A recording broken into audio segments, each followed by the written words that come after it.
डोडरा क्वार में दो साल से पोस्टेड हूँ सर। ये अति दुर्गम इलाका है सर। यहाँ पे अत्यधिक हिमपात होता है। इसके कारण ये 5 से 6 महीने बाहरी दुनिया से इसका संपर्क हमेशा कट जाता है सर। हमारा सबसे इसी कारण हमारा वैक्सीनेशन भी सर बहुत लेट स्टार्ट हुआ था 5 अप्रैल को, और हमने सबसे पहले वैक्सीनेशन खत्म भी कर लिया था डिस्ट्रिक्ट में सर। हमारे यहाँ पे सर 2 जगह है, एक पंडार है और एक जाखा है सर। पंडार जाने के लिए 8 घंटे लगते हैं और जाखा जाने के लिए सर पैदल, आप पंडार जाने के लिए एक साइड से 8 घंटे लगते हैं और जाखा जाने के लिए आने और जाने के लिए सर 10 घंटे लगते हैं सर। यहाँ पे जाने के लिए सर नदी को पार करते हुए, मानव निर्मित पुल को पार करते हुए, झूला का प्रयोग करते हुए जंगल से जाना पड़ता है, और सब खाना वगैरह सब साथ में लेके जाना पड़ता है, और चढ़ाई अत्यधिक होती है तो इसलिए रास्ते में सांस भी कभी कभी फूलने लग जाती है।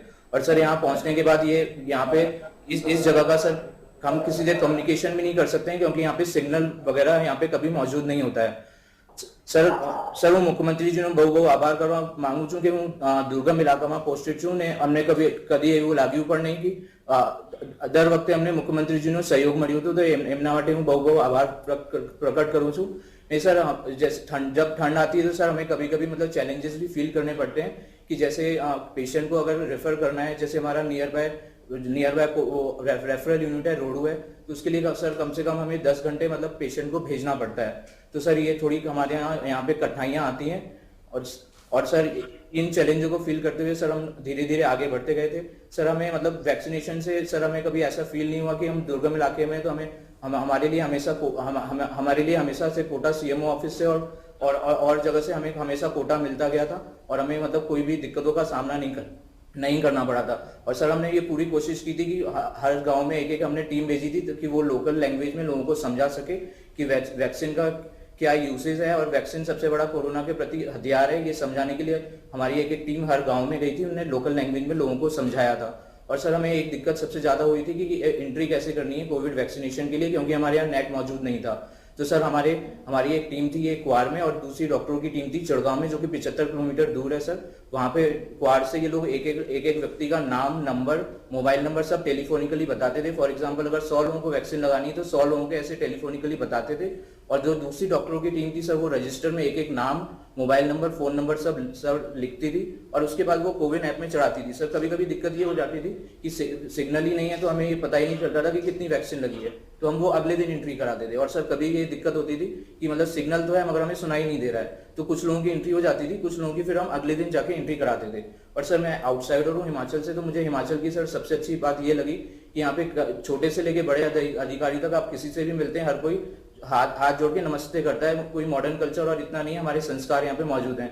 और सर छोटे से लेके ऊपर तक लेवल तक मैंने हिमाचल में कभी भी करप्शन जैसी कोई चीज नहीं देखी। यहाँ मुझे सबसे अच्छी चीज लगी है यहाँ पे।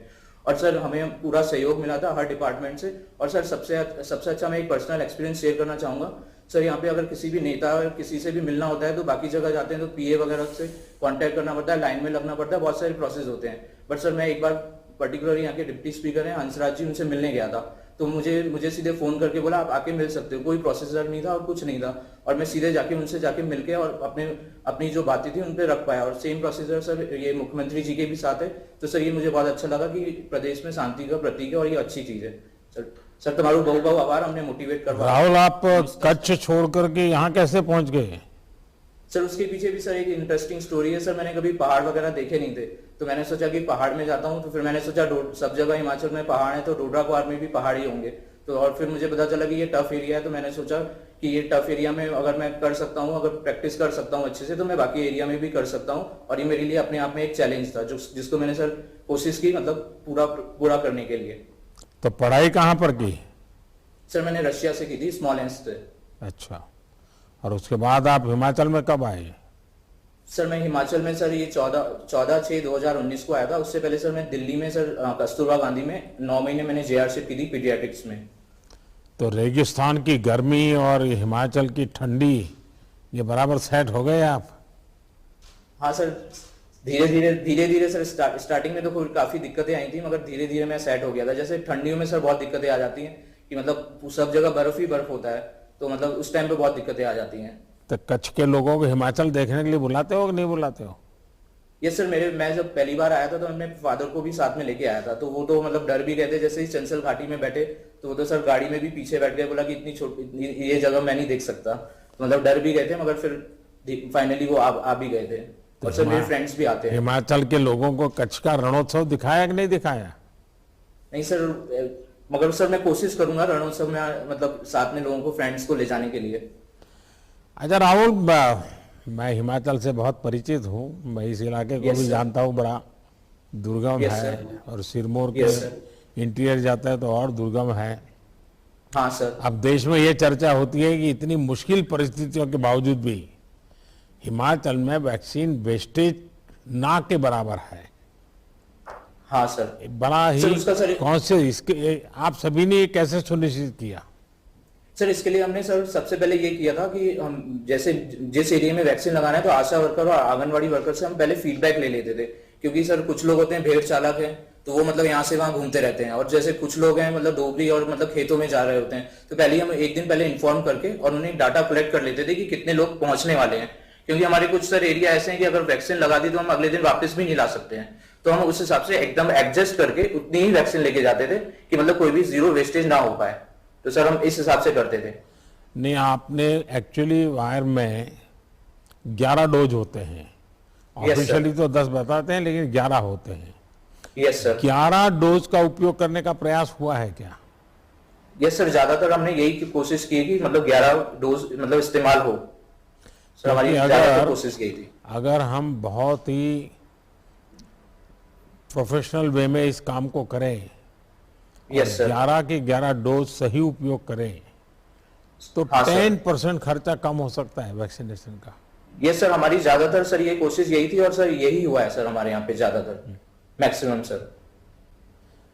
चलिए डॉक्टर, जिस क्षेत्र में आप डटे हुए हैं वहाँ एक जगह से दूसरी जगह जाने में भी काफी समय लगता है यस और सर, मुझे एक गुजरात प्रकार आने से में 2 दिन लग जाते हैं। शारीरिक रूप से भी बहुत थकान वाला काम होता है, और इसलिए मैं आपको भी और आपकी पूरी टीम को बहुत बधाई देता हूं कि आपने दूर सुदूर पहाड़ों में और बर्फीली चोटियों तक इस वैक्सीनेशन का काम पहुंचाया है। बहुत बहुत बधाई आपको। नमस्कार सर। दयाल सिंह जी नमस्ते। नमस्कार जी। नमस्कार सर। दयाल सिंह जी बताइए, अब देखिए सर, मंडी वालों से जब मैं बात करता हूं तो मुझे हमेशा अच्छा लगता है, और सर। मंडी में मेरा बहुत आना जाना रहता था, और मुझे बताया गया है कि आप भी जयराम जी के क्षेत्र से ही है।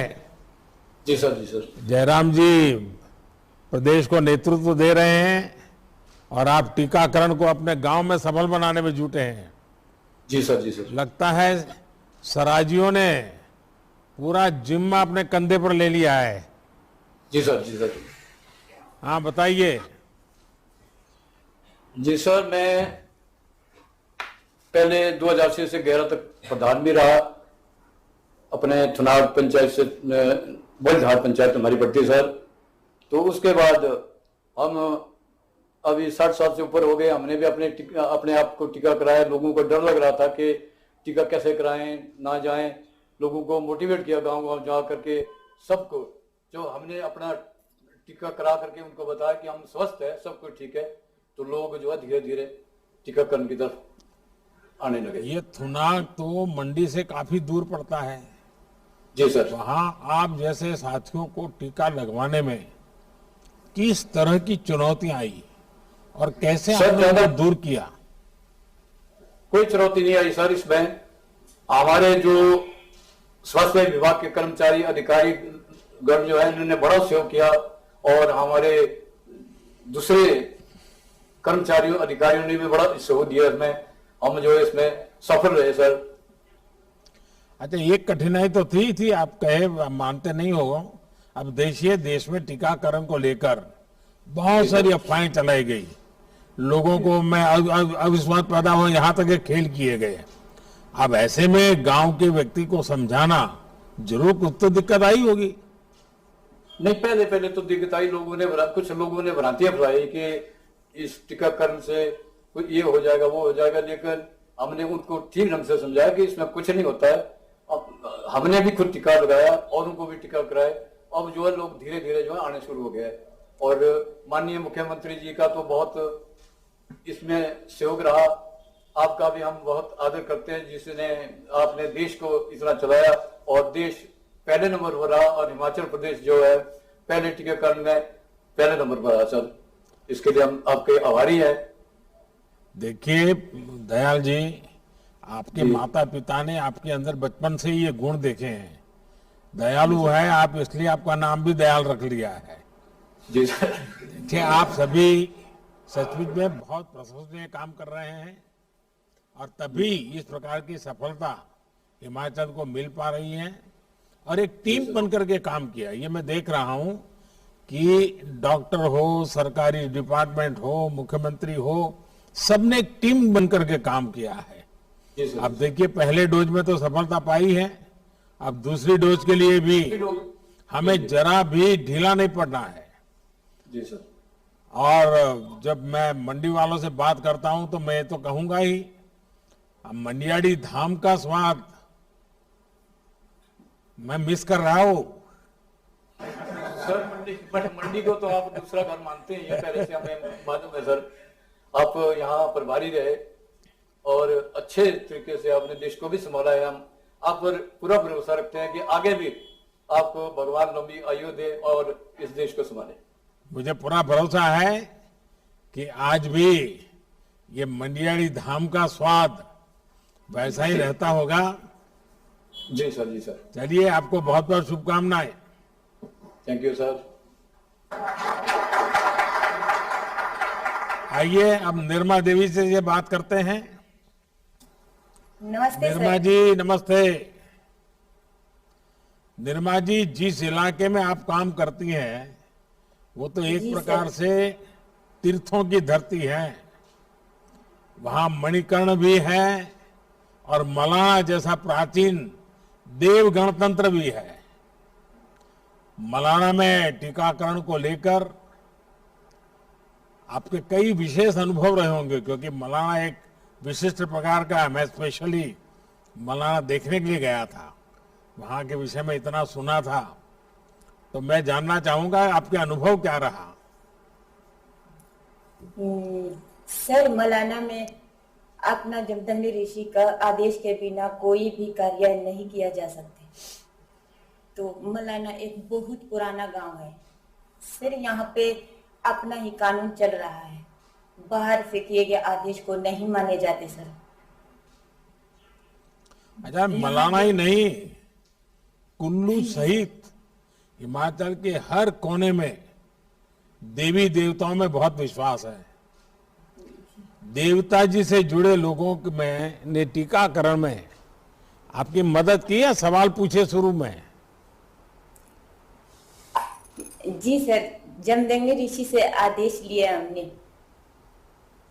जमदग्नि ऋषि से उनको बिना पूछे हमारा वहां पे कोई कार्य नहीं किए जाते, पहले आज्ञा लेना पड़ता है सर जमदग्नि ऋषि से। अच्छा, मलाना जाना है तो कितना समय पैदल चलना पड़ता था? 6 घंटे का पैदल सफर करना पड़ता है सर। 6 घंटे चल के जाना पड़ता था? हाँ जी, घड़ी चुराई होके सर। और टीकों का बॉक्स वगैरह कैसे ले जाते थे उसको? स्पेन के सहायता से लिया जाता था, स्पेन वैक्सीन केयर सर। देखिए निर्मा जी, मैं आपको, कुल्लू जिला प्रशासन को और मेडिकल से जुड़े सभी अधिकारियों कर्मचारियों को बहुत बहुत बधाई देता हूं। आप लोगों ने संवाद और सहभागिता का जो मॉडल मलाना और जिले के दूसरे दुर्गम क्षेत्रों में अपनाया है, वो बहुत बड़ी प्रेरणा है। भाषा, बोली, भौगोलिक चुनौतियों को कैसे दूर किया जा सकता है, आस्था, संस्कृति को कैसे विज्ञान से जोड़ा जा सकता है, ये आप सभी ने कर दिखाया है। अब जैसा मैं हमेशा कहता हूं, आपको फिर कहूंगा कि दूसरी डोज, इसी जुनून से आप लोगों को आगे बढ़ना है और हिमाचल को इसमें भी नंबर 1 रखना है। चलिए, आपको बहुत बहुत शुभकामनाएं।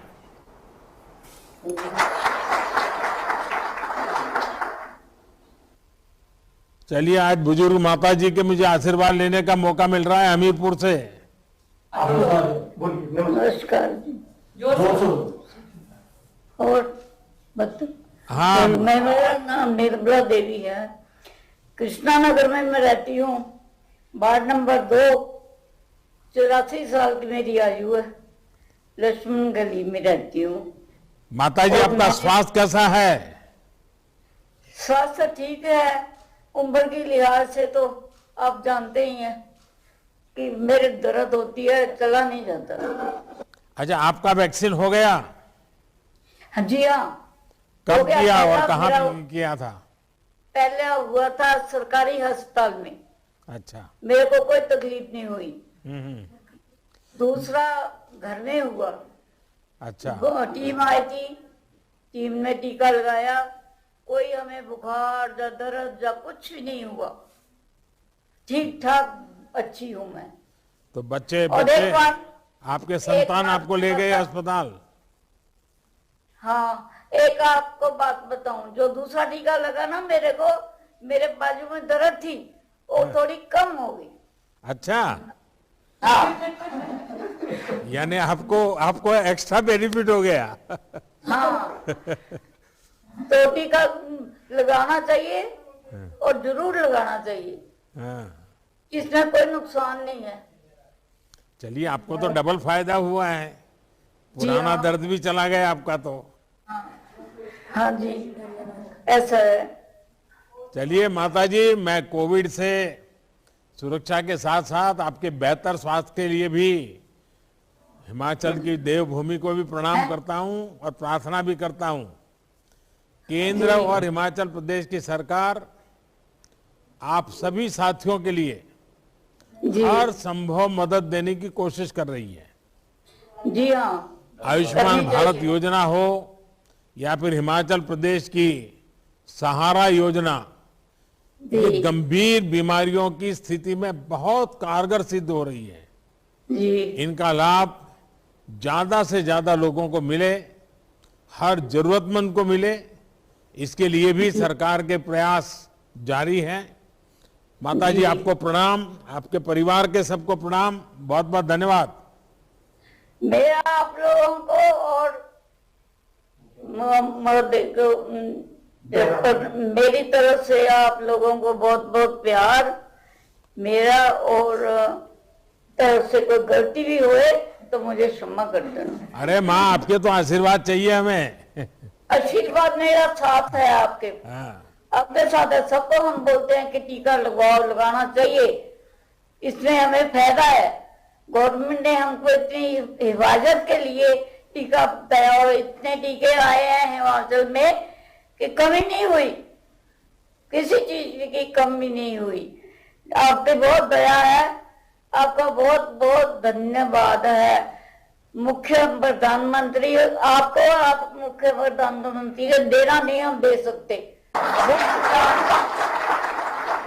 जो किया है वो भी अच्छा किया, जो कर रहे हो वो भी अच्छा है, जो करेंगे वो भी अच्छा होगा। वाह। आइए अब हम कर्मो देवी जी से बात करते हैं। कर्मो देवी जी नमस्ते। हाँ जी, नमस्कार सर। कर्मो सर, देवी जी, मैं- मुझे बताया गया है कि आपने अकेले 22,000 टीके लगाए हैं। ये बहुत बड़ी उपलब्धि है। आपको हाँ, वो सर। दिन याद है कि जब आपने शुरुआत की, पहला टीका लगाया था? हाँ जी सर। हाँ, बताइए। हाँ जी सर। सर, मैंने आज दिन तक 22,500 टीका लगाया है और ये सारा ही मैंने अपनी टीम के सहयोग से बनाया है। और सर, जो जिला में मैंने पहला टीका लगाया था और हमने छुट्टी वाले दिन और सरकारी छुट्टी वाले दिन भी हमने लगातार काम किया है। और हम सर आपका और माननीय मुख्यमंत्री जी का बहुत ही धन्यवाद करते हैं, जिन्होंने हमें समय समय पर वैक्सीन की सप्लाई उपलब्ध करवाई और हम जो है लगातार काम करते रहे। और सर, हम आपसे ये भी अनुरोध करते हैं कि हमें आगे भी जो है वैक्सीन की सप्लाई लगातार मिलती रहे और हम सेकंड डोज को भी 30 नवंबर तक कंप्लीट कर सकें। और हम फिर दोबारा आपसे बात करेंगे। कर्मो जी, आपके तो नाम में ही कर्म लिखा हुआ है। हाँ जी सर। अच्छा, मुझे बताया गया कि ड्यूटी के दौरान ही आपके पैर को फ्रैक्चर हो गया था, आप फिर भी काम करती रही। आपको ये लगा नहीं कि आपको आराम करना चाहिए, या आपके परिवार ने भी थोड़ा नाराजगी व्यक्त की होगी कि ये पैर ऐसा ही कमी रह जाएगी तो क्या करोगी, घर में झगड़ा भी हुआ होगा? नहीं सर, सर ड्यूटी के दौरान 4 जुलाई को मेरे पैर का फ्रैक्चर हुआ था और फिर मैंने 5 जुलाई को भी ड्यूटी की और उस दौरान जो है शाम तक मेरे पैर में काफी सोजिश और दर्द हुआ। तो फिर सर डॉक्टर ने मुझे 4 सप्ताह का रेस्ट लिखा और मेडिसिन लिखी। तो सर फिर मैंने घर में लगातार रेस्ट किया और दवाई खाई और सर फिर मैं जो है 8 दिन के बाद मुझे ऐसे लगा कि अब मैं ठीक हूँ और मुझे ड्यूटी ज्वाइन कर लेनी चाहिए। तो फिर सर मैंने फिर ड्यूटी ज्वाइन कर ली और अब जो है मैं लगातार वैक्सीन लगा रही हूँ। और सर मेरे परिवार ने मुझे बहुत सपोर्ट किया, उनका भी यही कहना था कि आपको ये चांस मिला है, आप लोगों की सेवा करो। कर्मो देवी जी, आप जैसी बहनें सही मायने में कर्मयोगी हैं। दुनिया का सबसे बड़ा और सबसे तेज टीकाकरण अभियान आप जैसे साथियों के संकल्पों के कारण ही सफलता से आगे बढ़ा है। आप अपने स्वास्थ्य का भी ध्यान रखिए। मेरी तरफ से बहुत बहुत शुभकामनाएं और आपकी पूरी टीम को भी बहुत बहुत धन्यवाद। हाँ जी सर। आइए अब उपासक जी से बात करते हैं। सर नमस्कार जी।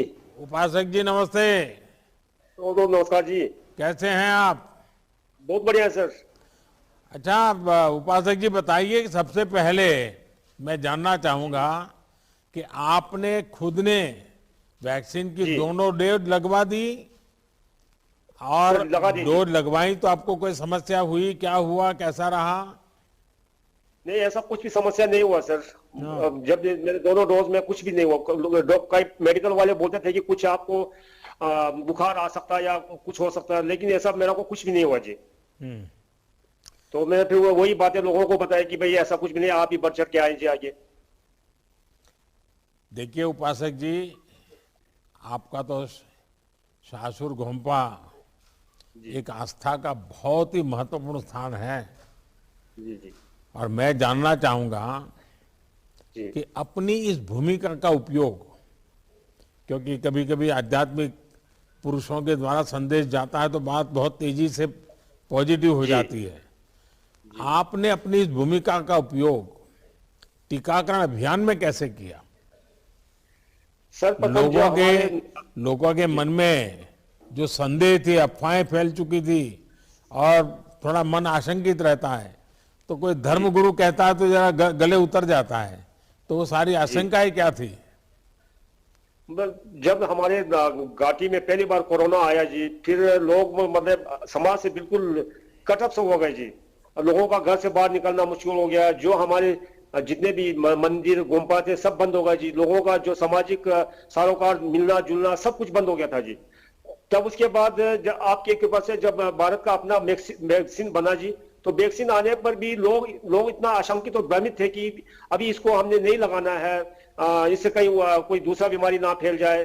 तो हमने अपने उसमें हमने जो भी हमारे, क्योंकि एक तो लाहौल पूरा बहुत बहुल देश एक घाटी है जी, तो हमने सभी गुम्फाओं के लामाओं से हमने अपना एक संवाद स्थापित किया। हमने कहा कि अब हमें ये खासकर गुम्फाओं में पूजा पाठ से केवल ये कोरोना जाएगा नहीं, इसलिए हमने कहा कि अभी उनको सबको लामाओं को इकट्ठा करके एक पब्लिक में एक जन अभियान से एक मैसेज भेजेंगे जी। तो हमने सभी गुम्फाओं को कहा कि आप हर अपने गुम्फे के अंतर्गत जितने भी गांव आते हैं, आप उनको फरमान जारी करें कि ऐसा वैक्सीन से कोई भी ऐसा आने वाला नहीं है, बीमारी नहीं आएगी। तो उससे लोग प्रभावित होकर धार्मिक गुरुओं के उनके हस्ताक्षर से प्रभावित होकर लोग भी खुल के बाहर निकले जी। तो लोगों ने ये वैक्सीनेशन का शुरू किया जी। इसी बीच में फिर हमारे बौद्ध धर्मगुरु दलाई लामा जी ने भी अपना वैक्सीन लगाया। वो भी मतलब उसके भी वीडियो आए जी। तो हमने उस वीडियो को भी जन जन तक पहुंचाया, तो लोग उससे भी दलाई लामा जी से भी प्रभावित होकर लोग आगे आए जी। फिर लोगों ने अपना अपना वैक्सीन लगाया। उसी तरह हमारे एक उप तहसील है जी स्पीति में जी, जो वहां पर पूरा दुनिया में सबसे ऊंचाई में स्थापित एक गांव है जी, कोमिक गांव जी। वहां भी एक हमारे बहुत भिक्षु रहते हैं जिसे हम चोमो कहते हैं जी। उन्होंने भी जितने भी मेडिकल के टीम है, आशा वर्कर्स, आंगनबाड़ी, जो भी मेडिकल टीम आए, उनके साथ स्वयं उन्होंने जाकर गांव के लोगों को वैक्सीन के लिए प्रेरित किया और पूरा मतलब 100% उस गांव को उन्होंने हिमाचल में पहला गांव होने का एक सौभाग्य भी उन्होंने उनके हस्ताक्षर से हुआ जी। उपासक जी, मुझे जी। तो कई बार लाहौल स्पीति आने का मौका मिला है और उस समय जी। जब आते थे तो रोहतांग होते हुए काफी चक्कर काट के लंबी सफर करके आना पड़ता था। अब तो अटल टनल बन गई है। इस जी। टनल के खुलने से वहां के जीवन में क्या बदलाव आया है, आप लोग क्या अनुभव कर रहे हैं? महोदय जी, अब ये हमें एक अटल बिहारी वाजपेयी जी का बहुत बड़ा देन रहा कि लाहौल वालों को उनके एक परम मित्र अर्जुन गोपाल जी भी बार बार कहते थे कि हम दिल्ली जाएंगे, उनको इसके सुरंग के बारे में बताएंगे। तो उन्होंने हमारे केलोंग में, जिला मुख्यालय केलोंग में ही उन्होंने सन 2000 में एक घोषणा की थी पब्लिक जनमंच से जी। तो उसके बाद ये थोड़ा उसमें काम तो आस्ते से शुरू होता रहा, लेकिन जब आपके प्रधानमंत्री नेतृत्व में जी, तो इस काम को गति मिला जी। तो ये जो पिछले साल ये तैयार होके मतलब जनता की सेवा में समर्पित भी हुआ जी। सौभाग्य से जी मैं उस दिन भी आपके स्वागत के दौरान भी मैं भी वहां मौजूद था जी, मैंने उस दिन भी आपका स्वागत किया जी। तो इससे आज के डेट में जी लाहौल के हर चीज, अब हम लोग कुल्लू आना चाहे तो जी कुल्लू आने के लिए एक मजाक जैसा हो गया जी, मतलब 2 घंटे में हम कुल्लू पहुंच जाते हैं जी। नहीं तो अगर एक लाहौल से निकलना होता तो पहले दिन से सोचना पड़ता था, पहले दिन से तैयारी करना पड़ता कि भाई कहीं रोहतांग में फंस जाएंगे, 10-10, 12-12 घंटे लगते थे जी। और आज इसके बनने से लाहौल में जितने भी हमारे जो खेती बाड़ी के जो हमारे फसल वगैरह है वो मार्केट में जाने को दिक्कत नहीं हो रही जी। टूरिज्म का भी बहुत बड़ा वो है जी। यहाँ पे अब लोगों ने हर घर में होम स्टे बना दिया, होटल बनाने शुरू कर दिया जी। यहाँ तक कि जो पढ़े लिखे युवा है उन्होंने मतलब लगभग 700-800 होम स्टे का पंजीकरण भी गया जी। तो आने वाले सालों में और भी हमारे मतलब टूरिज्म को बहुत बढ़ावा मिले। ये सब आपकी कृपा से और आपके हस्ताक्षर से हुआ जी। नवांग उपासक जी, भगवान बुद्ध के संदेशों को जीवन में उतारने का एक प्रशंसनीय प्रयास जी। आप जैसे महानुभाव कर रहे हैं। लोगों के जीवन को आसान बनाने के संकल्प में आपकी सहभागिता के लिए मैं आपका बहुत बहुत आभार व्यक्त करता हूं। आप जैसे साथियों के प्रयास के कारण ही लाहौल स्पीति हिमाचल में भी सबसे तेजी से टीकाकरण करने वाला जिला बन गया है। इन प्रयासों को हमें सभी जनजातीय क्षेत्रों में विकास के हर पहलू को लेकर जारी रखना है। मेरी तरफ से आपको बहुत शुभकामनाएं, बहुत बहुत धन्यवाद। नमस्कार। प्रधानमंत्री जी, आपको दिल की गहराइयों से एक बात ये कहना चाहता हूं कि आपके संवाद ने ही आज पूरे हिमाचल प्रदेश को जोश से भर दिया है सर, और एक नई ऊर्जा का संचार हमारे प्रदेश में हुआ है। दूसरी बात मैं आपको ये बताना चाहता हूं सर, हम ना केवल जीरो वेस्टेज पर हैं बल्कि -2.2% पर हैं सर। तो हम अपने बहुत किफायत से टीकाकरण कर रहे हैं। और अब मैं आपसे अनुरोध करता हूं सर, हाथ जोड़कर प्रार्थना करता हूं कि आप अपने आशीर्वचन से पूरे प्रदेश को कृतार्थ करें।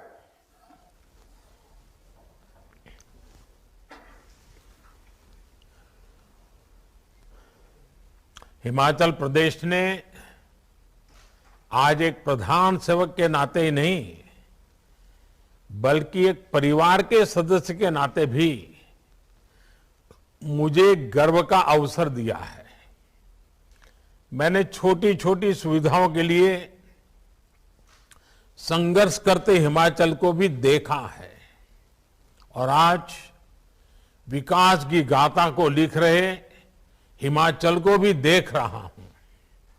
ये सब कुछ देवी देवताओं के आशीर्वाद से, हिमाचल सरकार की कर्म कुशलता से और हिमाचल के जन जन की जागरूकता से संभव हो पाया है।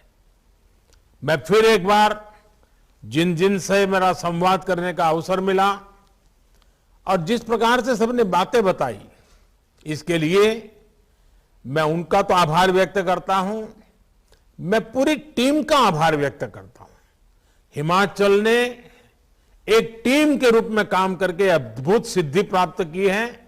मेरी तरफ से आप सबको बहुत बहुत शुभकामनाएं।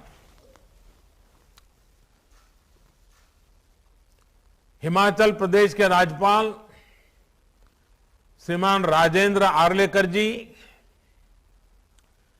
ऊर्जावान और लोकप्रिय मुख्यमंत्री श्रीमान जयराम ठाकुर जी, संसद में हमारे साथी और भारतीय जनता पार्टी के राष्ट्रीय अध्यक्ष, हिमाचल का ही संतान श्री जगत प्रकाश नड्डा जी, केंद्रीय मंत्रिमंडल के मेरे सहयोगी श्री अनुराग ठाकुर जी, संसद में मेरे साथी और हिमाचल भाजपा अध्यक्ष श्रीमान सुरेश कश्यप जी, अन्य सभी मंत्रीगण, सांसदगण और विधायकगण, पंचायतों के जनप्रतिनिधि और हिमाचल के मेरे प्यारे भाई और बहनों, 100 वर्ष की सबसे बड़ी महामारी, 100 वर्ष में ऐसे दिन कभी देखे नहीं है। 100 वर्ष की सबसे बड़ी महामारी के विरुद्ध लड़ाई में हिमाचल प्रदेश चैंपियन बनकर के सामने आया है। हिमाचल भारत का पहला राज्य बना है जिसने अपनी पूरी एलिजिबल आबादी को कोरोना टीके की कम से कम 1 डोज लगा ली है। यही नहीं, दूसरी डोज के मामले में भी हिमाचल लगभग 1/3 आबादी को पार कर चुका है। साथियों, हिमाचल के लोगों की इस सफलता ने देश का आत्मविश्वास भी बढ़ाया है और आत्मनिर्भर होना कितना जरूरी है ये भी याद दिलाया है। सबको वैक्सीन, मुफ्त वैक्सीन, 130 करोड़ भारतीयों के इसी आत्मविश्वास और वैक्सीन में आत्मनिर्भरता का ही परिणाम है। भारत आज एक दिन में 1.25 करोड़ टीके लगाकर रिकॉर्ड बना रहा है। जितने टीके भारत आज एक दिन में लगा रहा है वो कई देशों की पूरी आबादी से भी ज्यादा है। भारत के टीकाकरण अभियान की सफलता प्रत्येक भारतवासी के परिश्रम और पराक्रम की पराकाष्ठा का परिणाम है। जिस सबका प्रयास की बात मैंने 75वें स्वतंत्रता दिवस पर कही थी, लाल किले से कही थी, मैं कहता हूं ये उसी का प्रतिबिंब है। हिमाचल के बाद सिक्किम और दादरा नगर हवेली ने 100% पहली डोज का पड़ाव पार कर लिया है और अनेक राज्य इसके बहुत निकट पहुंच भी गए हैं। अब हमें मिलकर ये प्रयास करना है कि जिन्होंने पहली डोज ली है वो दूसरी डोज भी जरूर लें। भाइयों और बहनों, आत्मविश्वास की यही जड़ी बूटी हिमाचल प्रदेश के सबसे तेज टीकाकरण अभियान का भी मूल है। हिमाचल ने खुद की क्षमता पर विश्वास किया, अपने स्वास्थ्य कर्मियों और भारत के वैज्ञानिकों पर विश्वास किया। ये उपलब्धि सभी स्वास्थ्य कर्मियों, आशा कार्यकर्ता, आंगनवाड़ी कार्यकर्ता, शिक्षक और दूसरे तमाम साथियों के बुलंद हौसले का परिणाम है। आरोग्य क्षेत्र से जुड़े हुए लोगों की तो मेहनत है ही है। डॉक्टर हो, पैरामेडिकल स्टाफ हो, बाकी सहायक हो, सबकी मेहनत है। इसमें भी बहुत बड़ी संख्या में हमारी बहनों की विशेष भूमिका रही है। अभी थोड़ी देर पहले फील्ड पर काम करने वाले हमारे तमाम साथियों ने विस्तार से बताया भी कि उन्होंने किस प्रकार की चुनौतियों का सामना किया है। हिमाचल में वो हर प्रकार की मुश्किलें थी जो टीकाकरण में बाधक सिद्ध होती हैं। पहाड़ी प्रदेश होने के नाते लॉजिस्टिक की दिक्कत रहती है। कोरोना के टीके की स्टोरेज और ट्रांसपोर्टेशन तो और भी मुश्किल होती है। लेकिन जयराम जी की सरकार ने जिस प्रकार की व्यवस्थाएं विकसित की, जिस प्रकार स्थितियों को संभाला, वो सचमुच में प्रशंसनीय है।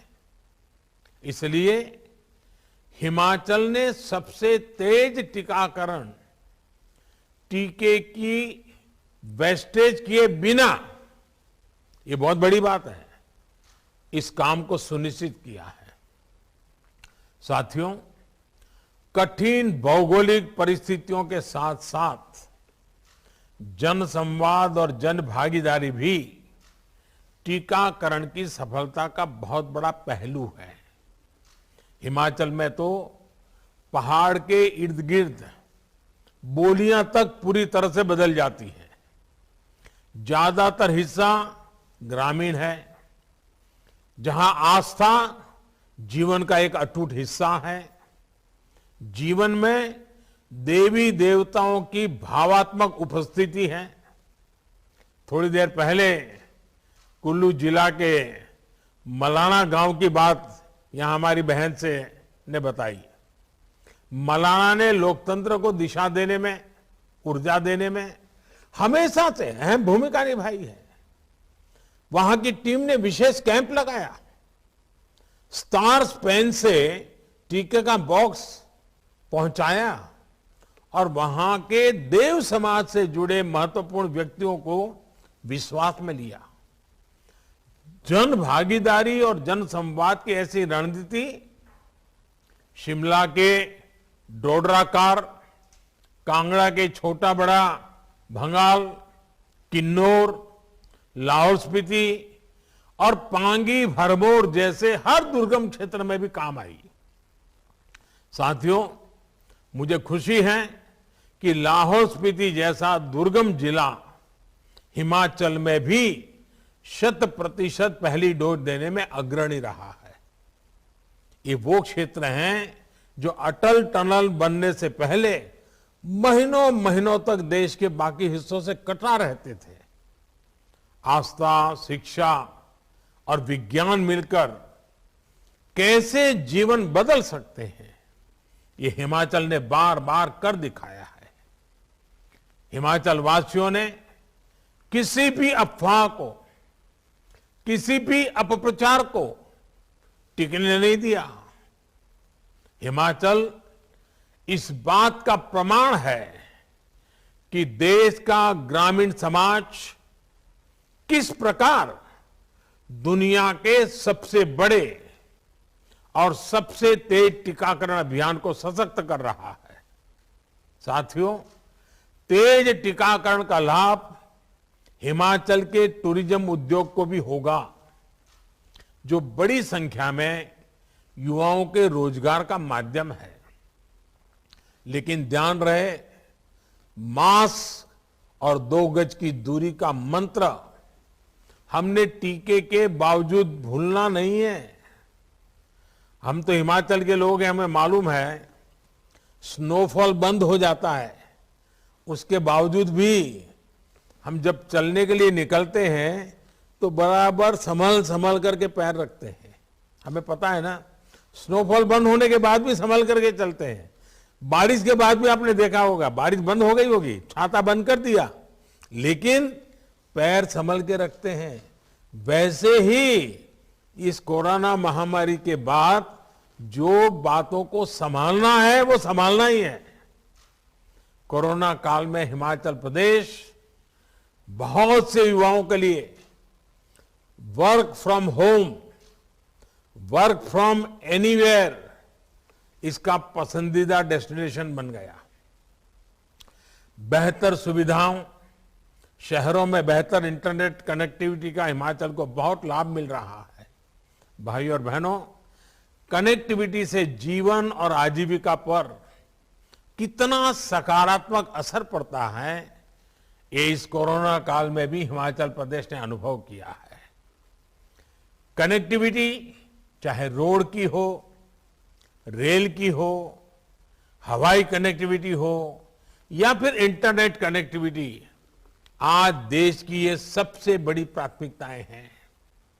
प्रधानमंत्री ग्रामीण सड़क योजना के तहत आज 8-10 घरों वाली बस्तियां भी सड़कों से जुड़ रही है। हिमाचल के नेशनल हाईवे चौड़े हो रहे हैं। ऐसी ही सशक्त होती कनेक्टिविटी का सीधा लाभ पर्यटन को भी मिल रहा है। फल सब्जी का उत्पादन करने वाले किसान बागवानों को भी स्वाभाविक रूप से मिल रहा है। गांव-गांव इंटरनेट पहुंचने से हिमाचल की युवा प्रतिभाएं वहां की संस्कृति को, पर्यटन की नई संभावनाओं को देश विदेश तक पहुंचा पा रहे हैं। भाई और बहनों, आधुनिक टेक्नोलॉजी का, डिजिटल टेक्नोलॉजी का ये लाभ हिमाचल को आने वाले समय में और अधिक होने वाला है। विशेषकर शिक्षा और स्वास्थ्य के क्षेत्र में बहुत बड़े बदलाव होने जा रहे हैं। इससे दूर सुदूर के स्कूलों और स्वास्थ्य केंद्रों में भी बड़े अस्पतालों से, बड़े स्कूलों से डॉक्टर और टीचर्स वर्चुअली जुड़ सकते हैं। अभी हाल में देश ने एक और फैसला लिया है जिसे मैं विशेष तौर पर हिमाचल के लोगों को बताना चाहता हूं। ये है ड्रोन टेक्नोलॉजी से जुड़े नियमों में हुआ बदलाव। अब इसके नियम बहुत आसान बना दिए गए हैं। इससे हिमाचल में हेल्थ से लेकर कृषि जैसे अनेक सेक्टर में नई संभावनाएं बनने वाली है। ड्रोन अब दवाइयों की होम डिलीवरी में भी काम आ सकता है, बाग बगीचों में भी काम आ सकता है और इसका इस्तेमाल जमीन के सर्वे में तो किया ही जा रहा है।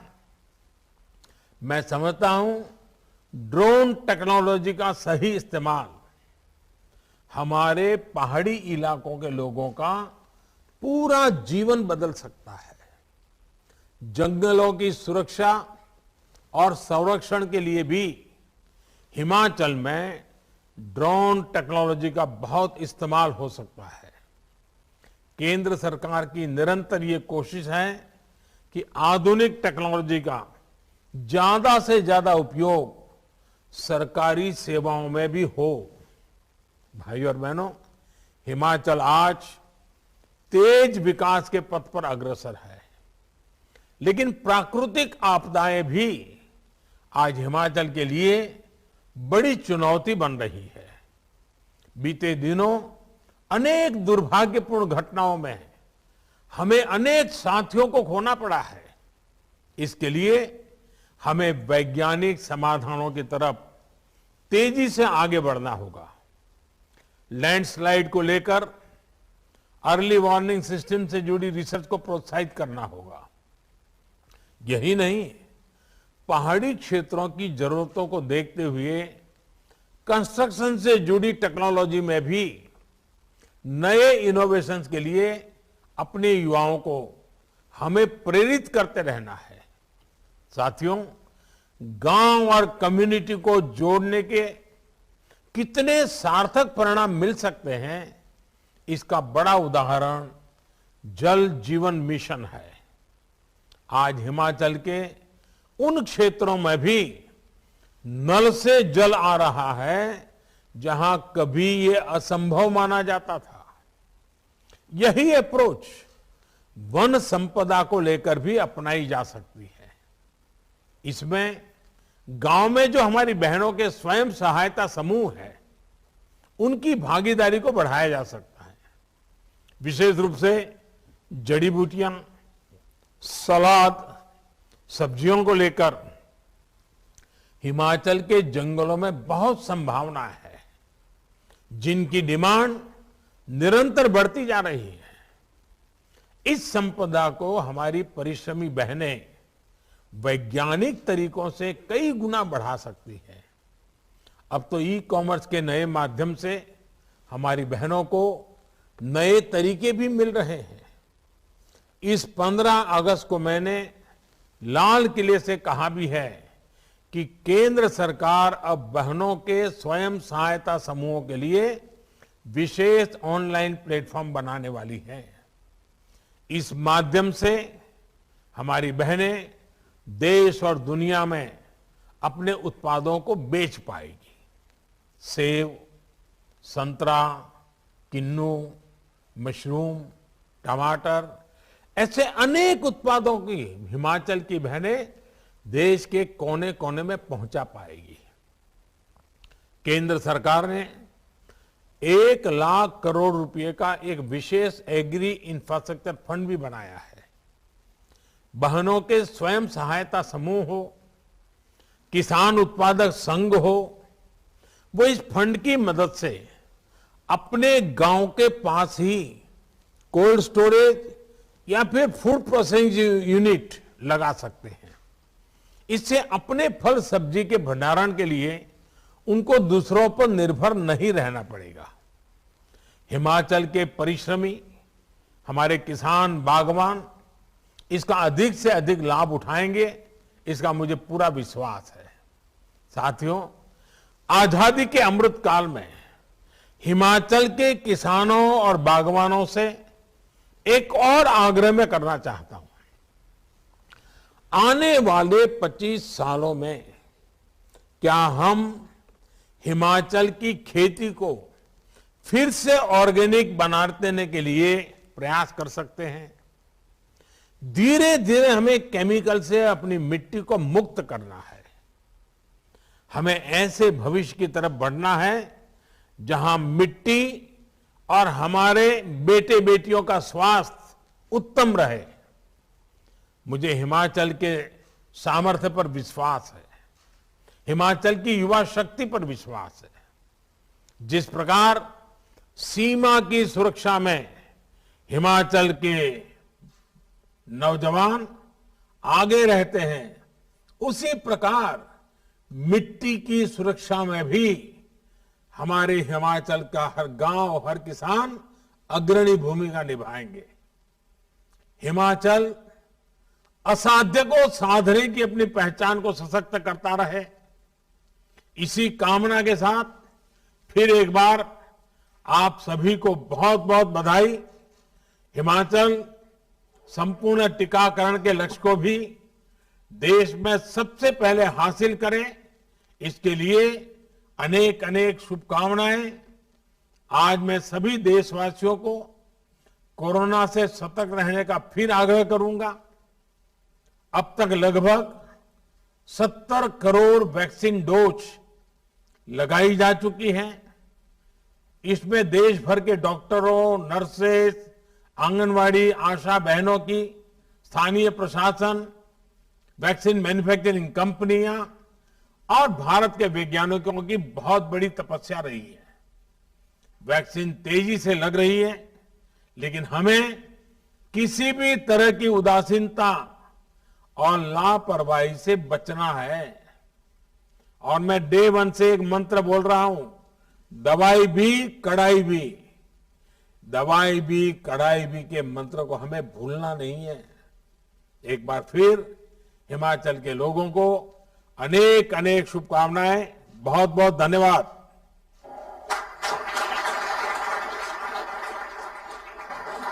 सर, आपने जो विकास के नए सूत्र आज हमें दिए हैं, वो सभी के सभी हमने बहुत ध्यानपूर्वक अपने पास लिखे हैं और मैं आपको विश्वास दिलाता हूं, मुख्यमंत्री जी हैं, सभी हमारे अधिकारी यहां पर हैं, कि आपने जो भी बात मिट्टी के स्वास्थ्य पर, महिला सशक्तिकरण पर, लैंडस्लाइड पर जो हमें कहा है, हम उसको कुछ ही दिनों में आपको करके दिखाएंगे।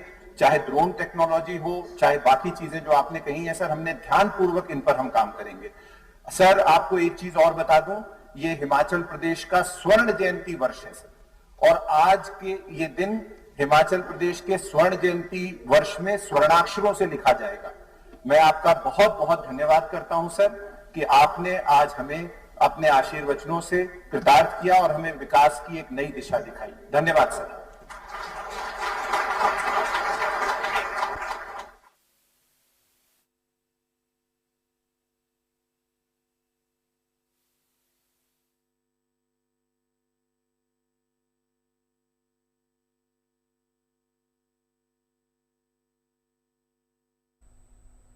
So that was